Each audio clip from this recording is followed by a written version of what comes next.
Selamat pagi Dewan Juri yang terhormat, perkenalkan saya Matur Faida sebagai pembicara kedua yang akan berperan menjadi ketua oposisi dengan tegas menolak mosi yang diperdebatkan pada hari ini. Dewan ini percaya harga komoditas pangan di Indonesia akan tetap stabil di tengah kondisi ketidakpastian krisis pangan, energi, dan hutang. Dewan Juri yang terhormat, beberapa penyebab harga komoditas pangan tidak stabil, yaitu perubahan iklim, belum memadai infrastruktur pendukung pertanian, kurangnya pemanfaatan teknologi, lahan yang berkurang, dan rendahnya produktivitas pertanian merupakan salah satu alasan mengapa penyebab harga komoditas pangan itu tidak stabil.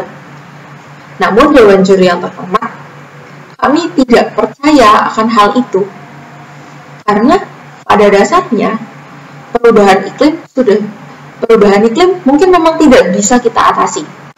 Namun pengadaan infrastruktur yang belum mendukung pertanian nyatanya sudah dicanangkan oleh pihak pemerintah, dan pemerintah juga sudah membantu masyarakat terkait pendistribusian hasil pertanian dengan dibangunnya tol-tol laut di Indonesia dan dibangunnya pelabuhan kontainer terbesar se-Asia Tenggara. Itu merupakan salah satu bentuk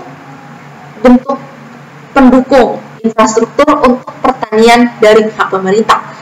Kurangnya pemanfaatan teknologi di sini pemerintah di sini sangat kurang menegaskan terhadap pemanfaatan teknologi, karena pada dasarnya pemanfaatan teknologi itu bisa kita siasati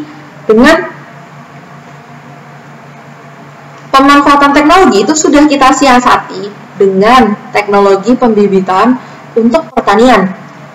Jadi nampaknya pihak pemerintah ini kurang memahami mosi yang diperdebatkan pada hari ini. Lahan yang berkurang itu berdasarkan berbagai faktor, karena banjir, longsor, ataupun bencana alam lainnya. Sedangkan untuk masalah-masalah kekeringan itu bisa kita atasi dengan teknik pengirigasian yang baik, dan itu dikembalikan kepada teknologi yang seharusnya sudah dicanangkan oleh pihak pemerintah. Dewan Juri yang terhormat, rendahnya produktivitas pertanian, hal ini sebenarnya betul. Karena apa? Sudah banyak masyarakat yang mengatakan bahwa milenial itu tidak mau menjadi petani. Milenial itu tidak mau menjadi petani karena ya jadi petani banyak faktor ruginya. Saya mau yang lebih, mereka bakalan mau yang lebih tinggi. Mereka kan mencari usaha yang sekecil-kecilnya dan mendapatkan keuntungan sebesar-besarnya.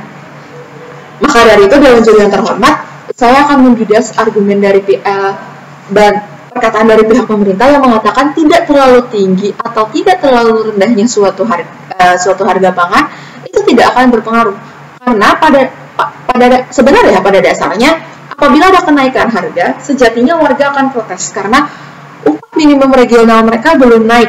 Manajemen keuangan warga Indonesia masih belum banyak yang merencanakan dalam jangka panjang. Maka dari itu perlu ada pengawasan terkait pasokan pangan, karena kita juga sempat kelangkaan minyak. Kita juga perlu, karena sempat kelangkaan minyak, dan kita juga perlu menanamkan regulasi yang lebih baik dari yang sekarang. Lalu kita juga harus mengutamakan kegiatan ekspor. Betul kata pemerintah, tetapi ekspor yang saya maksud adalah ekspor bahan matang, bukan bahan mentah. Karena pada dasarnya di Indonesia ini terlalu banyak ekspor bahan mentah sehingga kita mengimpor bahan matang. Lalu pada kesempatan ini saya memiliki beberapa solusi. Yang pertama, kita bukan fokus terhadap UMKM dan pasar bukanlah sebuah solusi yang konkret. Namun, operasi pasar murah merupakan suatu solusi yang lebih baik apabila terdapat kenaikan harga yang begitu tinggi. Dan kita juga perlu mengedukasi dari berbagai stakeholder Kementerian Pertanian terkait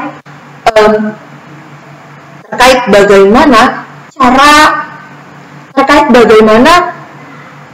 masyarakat dapat memiliki ketertarikan untuk bertani, karena kita bisa melihat bahwa di Indonesia petani-petani itu bukan dari anak muda, tapi dari orang tua. Dan kita juga perlu pemutakhiran data untuk petani dan UMKM agar semakin meratanya ekonomi di Indonesia. Maka dari itu, dengan argumen dan solusi yang kami tawarkan, kami dengan tegas menolak mosi yang diperdebatkan pada hari ini. Sekian dan terima kasih.